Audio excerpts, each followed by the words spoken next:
Hello students. So in today's session we will be discussing about effective stress, pore pressure and the stress history in soils.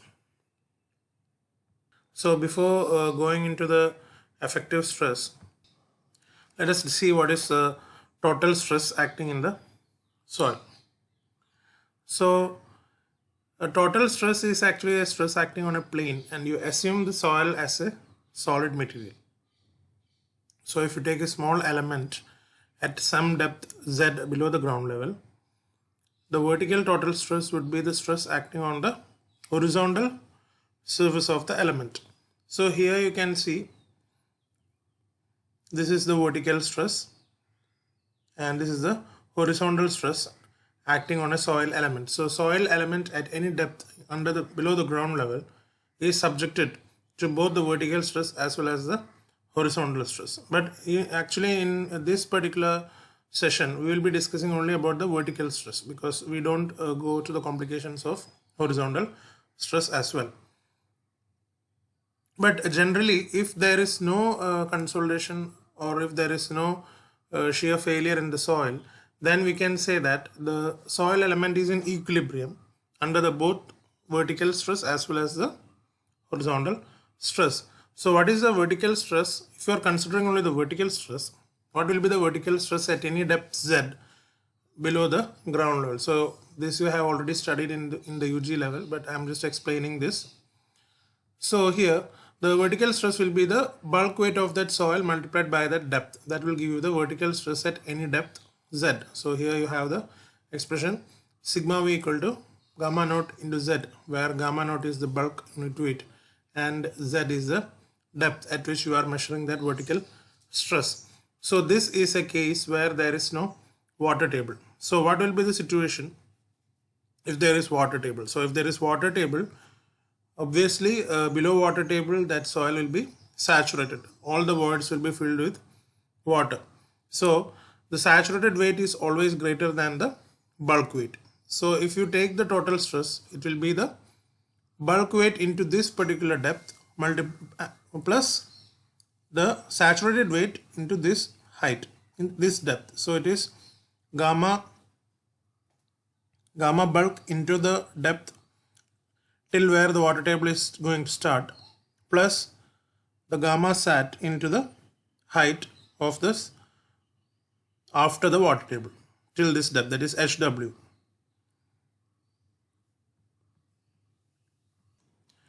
Now let us discuss what is pore pressure.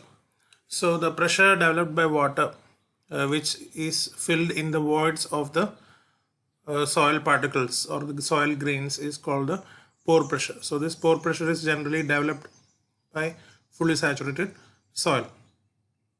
So it is actually just the weight of the water multiplied by the height of that water table, that is from water table till the depth where you need the effective stress or the pore pressure.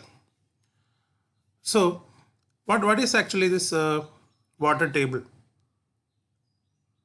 So that is the level at which the water pressure is same as the atmospheric pressure. So if you insert any tube and capillary tube, and then if you see how the water level is rising, you can understand that the water level will rise to the level of that water table when you insert a particular tube in that soil mass. And the water below the water table is called the phreatic water. So we also call this water table as the phreatic surface. The pore water pressure is actually hydrostatic. That means it is having the same value in all directions. That is, you can see here, it is having the same value in all directions. So at a particular depth here, the pore water pressure is actually the weight of the water multiplied by the height of the water, or from the height from water table till the depth where you need the pore pressure. So this is the actual scenario in the field. That is there is infiltration through the ground level, and definitely there will be surface water absorbed by this, and also there will be groundwater. And here you can see the various states of soils. So below water table the soil always exists in a saturated condition, and again above water table also to some extent there will be saturation. The soil will be saturated, and again there is if you take very fine soils like clay soils, definitely there will be capillary rise. So in that case, there is a zone of capillary rise. So you have a height of capillary rise, and within that zone you can see that a portion of the soil is fully saturated, and again some portion will be partially saturated. Then you have the moist soil, which which we usually term as the bulk density. Here it is a saturated weight or saturated density. Here again it is saturated, but from here it is actually the bulk weight. This partially saturated condition, the moist condition, and at the utmost top you can experience somewhat a dry condition of the soil. Need not be dry, maybe a little bit moist, but this is the general scenario which we see in the field. So that is depicted in this figure. So as I explained earlier, so this is the point of atmospheric pressure. We assume it is 0, and how the pore water pressure is varying. So below water table, you know that water pressure will keep on increasing, and the value will be 0 exactly at the water table, which we take as, which is assumed as 0, as it is equal to the atmospheric pressure.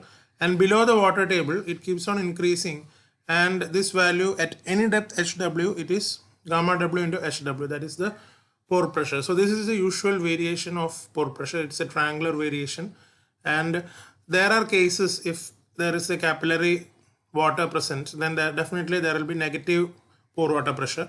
So you have that negative direction as well, and the aspect of capillary water and negative pore pressure I will discuss in the coming lecture. Now what is effective stress? So generally how we compute effective stress, the computation is like, there is no single term called effective stress. It is generally computed from the total stress and the pore water pressure. So if you want to find the effective stress of a soil, what you do is you find the total stress, then you deduce the pore water pressure from the total stress, so you get the effective stress. But what is this effective stress? How will you quantitatively say what is this effective stress? So this is actually the stress which exists between each and every particle of the soil. So it is actually the stress between the intergranular particles in the soil. As most of the soil mechanics problems, such as if you are doing the consolidation and if you are finding the shear strength of the soil, all these engineering problems are related to soil, it is always associated with the effective stress. So this has very great importance as far as the soil mechanics is concerned. Also, it is I already told you, it is not the direct contact stress between the soil particle. You can't measure it, because how we measure it, we just reduce the pore water pressure from the total stress. But if it is a measurable quantity, then definitely there will be a single way of finding the effective stress. So we cannot say that it is actually the direct contact stress between the soil particle, but it represents to some extent the contribution provided by the soil structure or the soil skeletons to support the total stress. So here in this figure you can see this is an area which is taken, the total area, and these are the soil particles, and these are the contact forces between each and every particles. These are the spherical soil particles, and you can see the contact force is denoted as F. So you take the summation of all these forces and you divide by the area, you get the effective stress. So just to depict what is effective stress, I am just showing this figure. But to find or to compute the effective stress, what we do is we find the total stress and we deduce the pore water pressure from the total stress. This will be equal to this particular effective stress. Now, how you find the effective stress in the field? So I already told you that there is a situation of capillary rise and there is some soil portion will be saturated above water table. But generally, as far as engineering conditions are concerned, and if you want to do the actual field problems, we consider water below the soil below the water table as saturated, and the pore pressure is positive from that point. That is what exactly at water table the pore pressure is 0, and it has a positive increment as I shown in the previous figure. But we do not consider the negative pore water pressure. So above water table, usually the total stress is equal to the effective stress because there is no pore water pressure. But generally below water table, how we find the effective stress? It is actually the difference between the total stress and the pore water pressure. or you can directly consider the submerged unit weight and find the effective stress multiplied by the height. So here let us see the condition. So at any depth z below the ground level and this area there is no water table, then here the effective stress is equal to the total stress, that is the bulk weight multiplied by this particular depth. So that is how you find the effective stress or the total stress. Here both are same because the pore water pressure is 0, that is U is 0, UW is 0. Now once you reach the water table, from here the scenario will change. You have the influence of pore water pressure. It starts from 0 and keeps on increasing. So now let's see this depth. At a depth of ZW plus HW, that is somewhere around here, what will be the effective stress? It is the total weight. This weight will come definitely. This influence of the soil is there. So gamma bulk into ZW plus the saturated weight for this depth, that is gamma sat into HW. Now you deduce the pore water pressure, that is gamma W into HW, or you can write this as gamma sat minus gamma W into HW, and this particular difference of gamma sat and gamma W you call the submerged unit weight, or the terminology is gamma dash. So directly you can add gamma dash into HW to this gamma bulk into ZW to compute the effective stress at this particular depth. So this is how the effective stress is computed in the field. So now let us see how the effective stress and the total stress, all these are varying, or how you plot the diagram. So now you know that total stress definitely it is having an increasing trend because there is always confinement from the upcoming soil layers on the soil which is beneath the ground. So that is why it is always having an increasing trend. So this is keeping on increasing because weight of the soil multiplied by the height. So as the height increases, this stress also increases. It is quite common sense. Then you find the pore water pressure. Pore water pressure is activated only when there is water table. So from this water table you can have the pore water pressure. And now what is the effective stress? Effective stress is reduction of total stress and pore water pressure. So it will be having a kind of triangular variation here, then there is kind of trapezoidal variation here as we are reducing the pore water pressure from the total stress. So I will solve one or two problems with this background, so it will be clear for you in the next session. Now let us see just a brief on stress history. So I have already given you some handout regarding stress history. You can just go through it. Stress history is actually to what stress the soil has been subjected in the past. That data is actually the stress history. So it happens usually during the deposition or during the formation of the soil. I have already discussed how the soil is formed, how they are deposited and all. So when the soil is deposited either by the river movements or by the glacial movements, there is always an increase in effective stress as more and more soil particles are overlaid over the previous layers. And that is the reason how the effective stress is building in the soil. But there is always another opposite effect, like some erosions may take place, and as a result the effective stress will be reduced. So overall, after all these processes, to what stress the soil has been subjected before we construct any structure on that particular soil, that is actually called the stress history of that soil. So if you take any rivers or any at the present time, if you take the soil in any rivers, then definitely the stresses will be only some decades old, and the stress history is far more realistic. You can't call it realistic, but kind of straightforward. You have the stress history, what you assume that you can observe in the field. But if you take any other clay soils, like older clays, like the London clay, I have already explained what is the London clay. They are actually millions of years old, and it has a complex stress history where there is always an increase in the stress, there is a reduction in the stress, again some increase. So it keeps on changing, and significant complicated stress background is observed for such clay soils. So stress history is something which changes with the deposition or with the environmental changes which take place along in that particular soil. So here let us discuss what is the stress history or stress pattern in the case of normally consolidated soil. So I am discussing here a soil layer that is deposited in near a sea or lake. So I already explained in previous lectures that the clay nature of the soil, or this normally consolidated clays, you can definitely find only near the seas and the lakes, and they are because there is no, how we can say that, because they are not subjected to any huge amount of stresses in the past. That is why most of the soils which you find in the rivers or seas, they will be the, or lakes, they will be the normally consolidated soil. So here how the stresses are considered. So initially there is a layer of soil in the river deposited in the lake.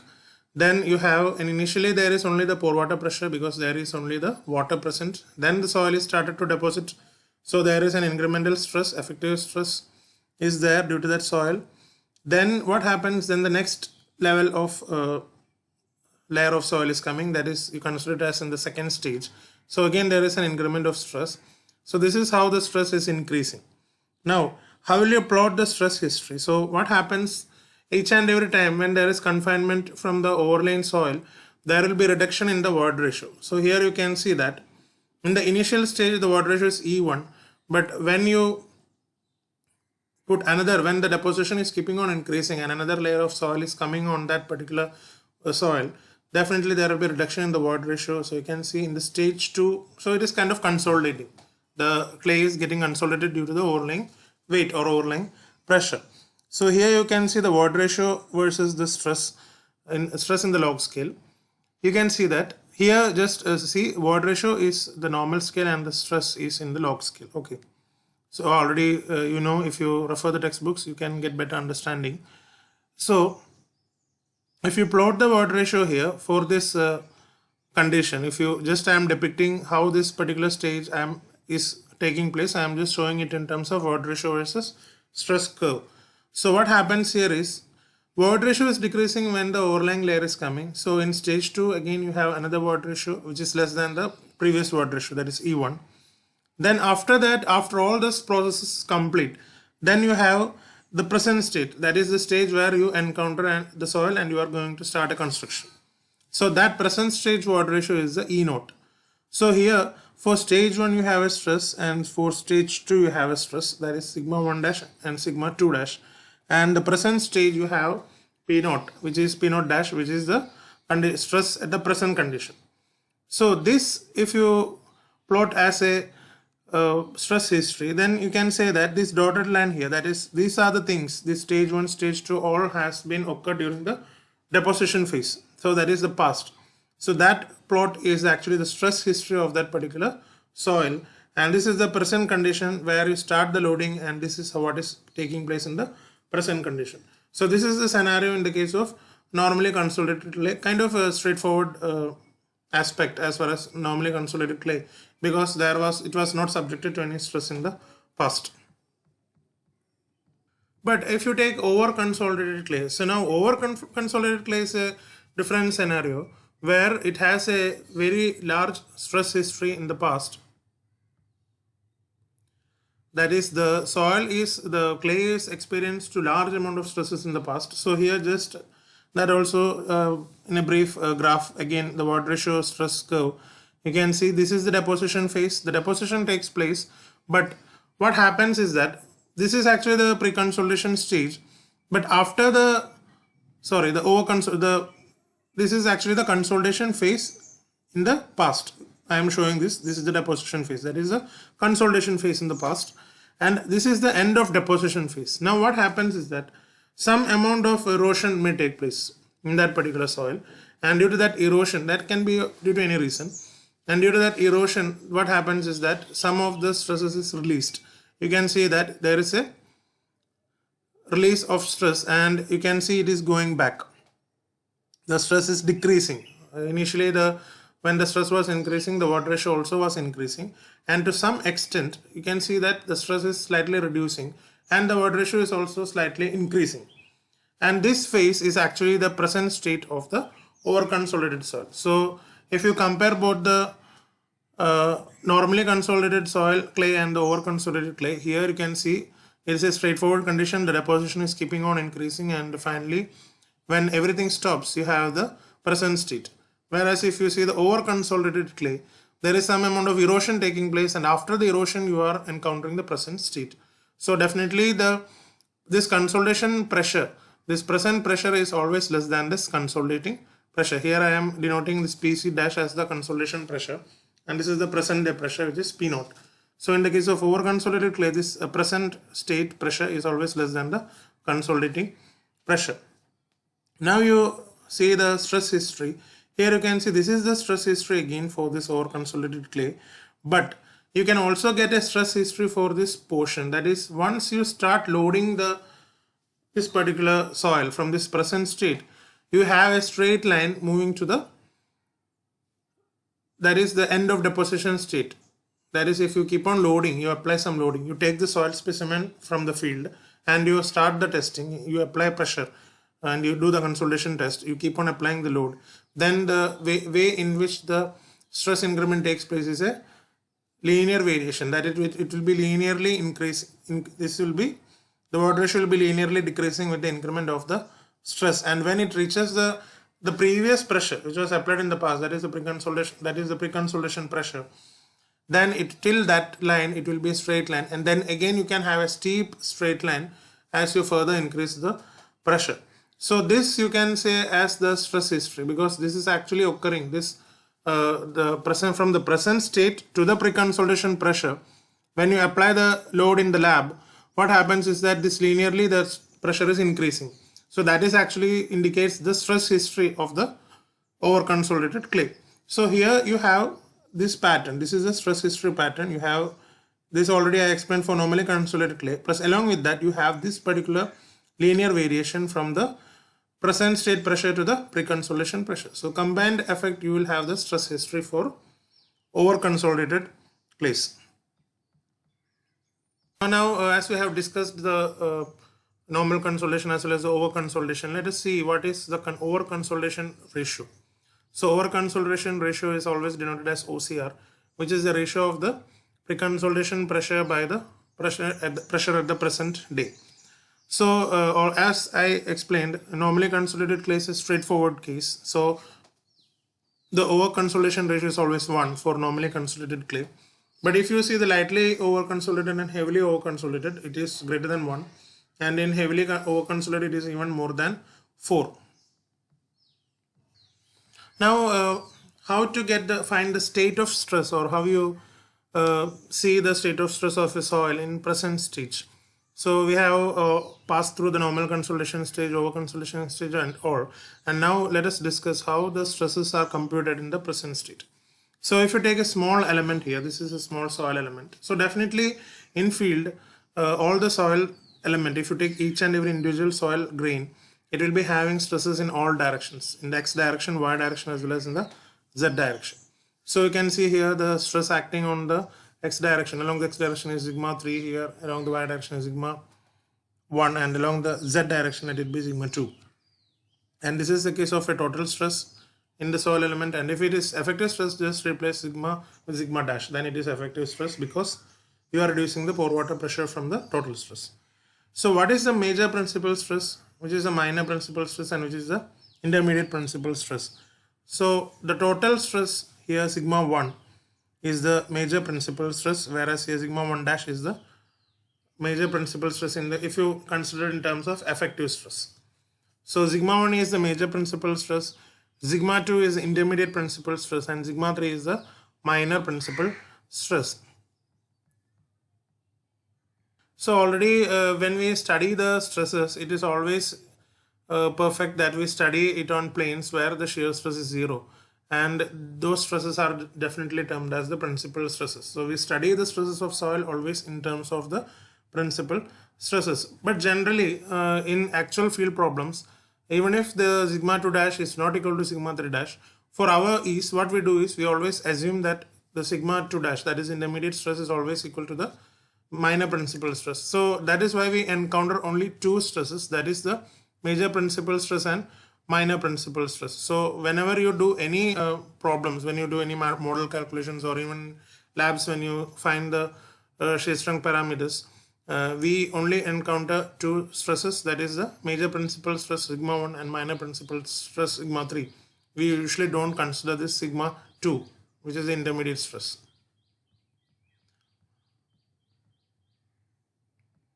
But there are cases where it will be unequal. That is actually when you solve the real field problems, then like the behavior of retaining wall or the slope stability problems, definitely this stresses, the sigma 2 and sigma 3 are different. But as far as finding the soil properties and the strength parameters and all, we always consider that sigma 2 is equal to sigma 3.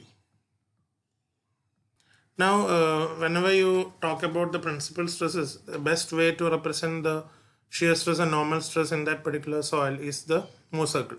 So here you can see just a Mohr circle developed based on the sigma 1 and sigma 3.